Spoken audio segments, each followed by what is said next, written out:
Right then, second session of the second day of the test match, and two Indian wickets have fallen, one to Leach and the other to Ben Stokes, who hasn't put a foot wrong. And I only say that metaphorically, not literally, because his shoe is giving him a lot of trouble at the moment, which has caused some minor stoppages on a couple of occasions. And talking about a couple, well, two of us join us in this show this afternoon, in Sanjay Manjrekar and yours truly. And you are watching ESPN Cricket Info Matchday. That's brought to you by Realme X7 5G and X7 5G Pro. Well, Sanjay, this is something that we spoke about in the lunch show as well. Every time India has tried to take hold of the match and a partnership is beginning to build, England have nipped it in the bud. Yeah, that's been the story of both sides actually. Apart from that first innings where England got 578, there have been batting issues for both teams. A lot has to do with the kind of surfaces that we've got in the series. But yes, when you look at individuals in both batting units, you can maybe take out Joe Root and to an extent maybe Ben Stokes from that England batting unit, and the others are not quite in the best of form or as consistent as you would like. Same with India. Take out a couple of batsmen, and then you're looking at batsmen who are short of confidence and batsmen you can't rely on. So batting collapses just around the corner, and that's why I believe these days Test cricket has become really exciting, unpredictable, because batting lineups aren't as reliable in this current little phase that we're seeing all over the world. Those two wickets to fall for India, I'm going to talk about them. Let's start with Ravichandran Ashwin's. Firstly, sending him ahead of Washington Sundar, what do you think that was down to a left-hand, right-hand combination is what India wanted? Or do you think it was a case of form because Sundar having gotten two ducks after that good score of 85 that he had got? So probably Ashwin, the man in form? I think left-hand, right-hand combination because they are backing Washington Sundar batsman, and that's the reason he's playing in this team as the third spinner, a very important position in that playing 11. So it's not so much the failures, and we saw Washington Sundar's ability in Australia and how he batted, and also in the first outing that he had in this home series. So it was more to do with left hand, right hand, and on turning pitches, especially with John Bess out there, they just wanted to make sure that they had that kind of combination going. Okay, the big wicket to fall for India, that of Rohit Sharma. He was out on 49. Sanjay, a well-set batsman, and we spoke about Rohit, how good he was looking. You spoke about his defense. What do you think caused that dismissal? Because we did see a few balls from Stokes before that as well coming in, but this one came in a little too much. Do you think that was the issue here? He had, I think, received a couple of those, big typical swing in swinging deliveries from Ben Stokes, which is a very rare variation that he uses. There was once which he on-drove towards mid-on. It was slightly in the air, and we saw that a few times as to how he reacted. But he was aware of that ball. He was prepared for that ball.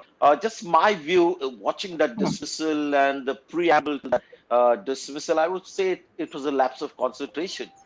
It wasn't that Rohit Sharma was surprised that this was an in-swing delivery because Ben Stokes had dished it out to him earlier. Just the fact that he got settled into a little comfort zone of balls outside the off stump, short and full, that as batsmen sometimes, when you're playing in that fashion, before you take strike, you've got to tell yourself something. It could be something like, watch the ball all the time. So then you're prepared for any kind of, behavior from the ball.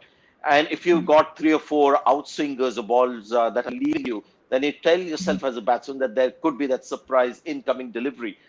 It was a great delivery to begin with. And there was movement off the pitch too, just like Mohammad Siraj got for Bairstow. But I thought it was more Rohit Sharma being surprised and unprepared for that variation rather than him completely sort of bamboozled by that variation. You talk about being surprised with that variation. I'd just like to know as a novice that, sometimes we see spinners, they don't know how much the ball is going to turn. Sometimes it just pitches on the seam and it turns that much.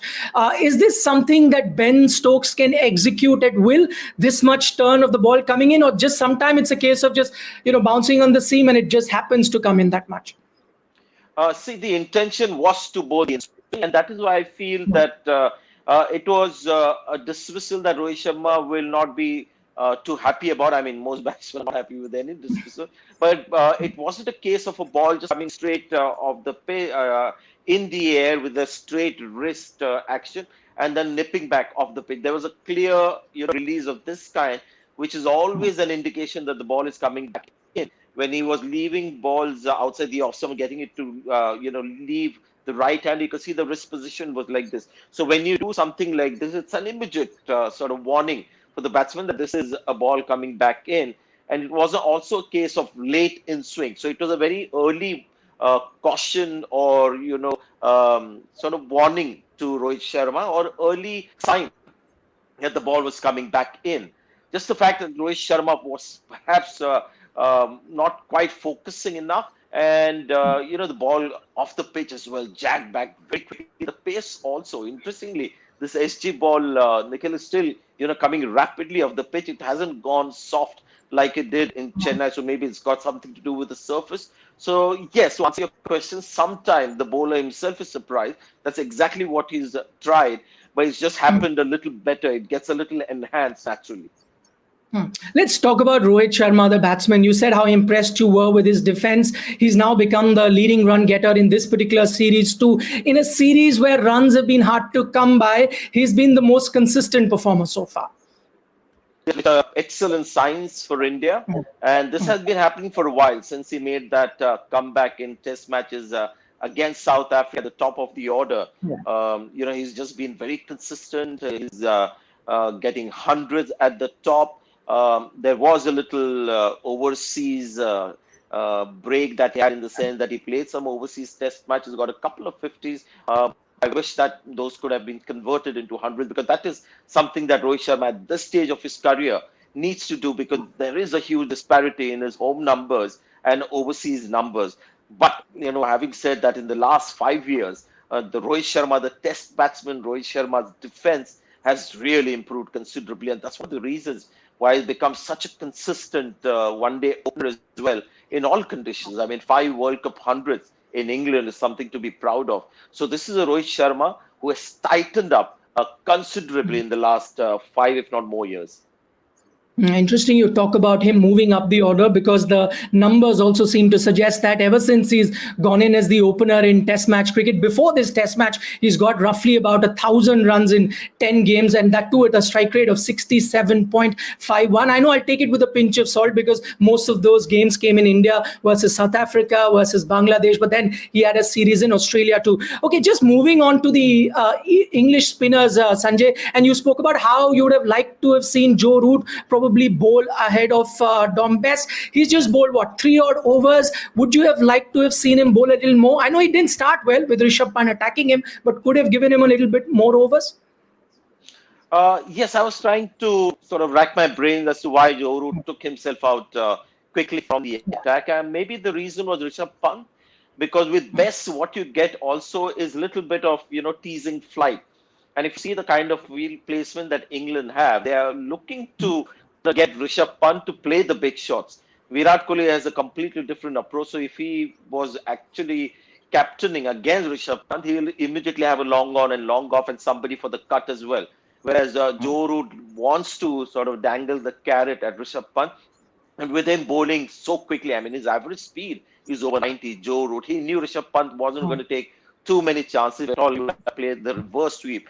So he was looking for wickets, and maybe that's the reason he had Bess in, who would maybe entice Rishabh Pant into playing the big shots and obviously get a little turn as well. And Bess, I thought after his first 5 or 6 overs, started getting a lot better and more confident in the way he was bowling. Okay, I'm going to take that Bess topic a little more. The number of those first 5 overs that you say, the number of full tosses that one saw from him, that over pitch deliveries, you would have to say a lot of gifts were on offer. As much as I'm trying to avoid going back to that England selection subject, it just tends to push me there anyway. Now, if you go in with 3 specialist bowlers, can Bess really be your third bowler there? No, and that is the mistake they made with Moeen Ali as well. When they went in that particular Test match with just 4 bowlers, out of which Moeen Ali had become the stock spinner along with Jack Leach. So yes, Bess at this stage, and not because of the ability of the man, it's more his style in the way he bowls. I mean, the same Bess in England will be a completely different proposition. In India, his speed is a bit too slow. There's too much in the air for the batsman to react off the pitch. So when I look at the selection clearly, I mean, this is not the ideal selection for England. Their most important issue that they had to address by selection was batting. They had to get a little more depth. And what could they have done? I mean, Joe Root would not have taken the responsibility of bowling 25, 30 overs in an inning. So they had to get somebody like Bess in. But I guess a lesson learned the next time when they come to India, they rather have a spinner who is able to bowl quickly and accurately, because that's all you need in India as spinners. And you see, the quicker the spinner is, more effective he's been in the series.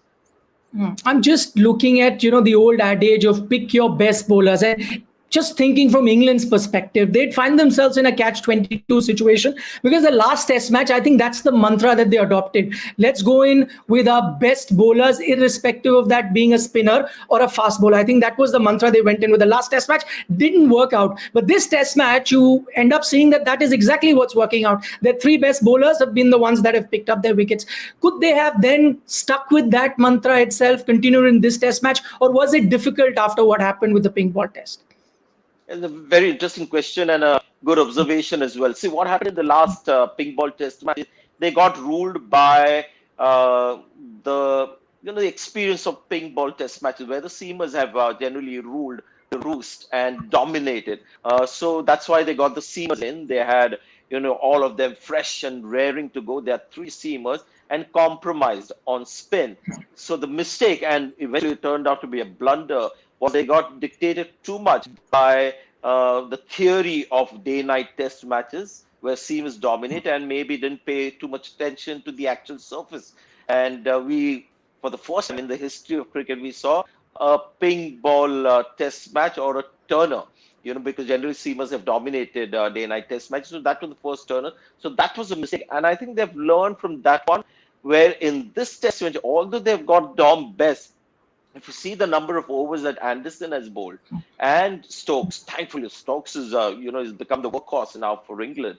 They are trusting their quality bowlers irrespective of the style of their bowling and the surface. So they're going more for Jimmy Anderson, Stokes and Leach, and less of Bess. And if Bess doesn't quite deliver and continues to sort of leak run, he hasn't in the last few overs, then maybe Root could come in a little more. But now they are completely dictated by the quality of bowlers. And to be fair, I think there is something there for the seam bowlers with regards to bounce and also some movement of the pitch.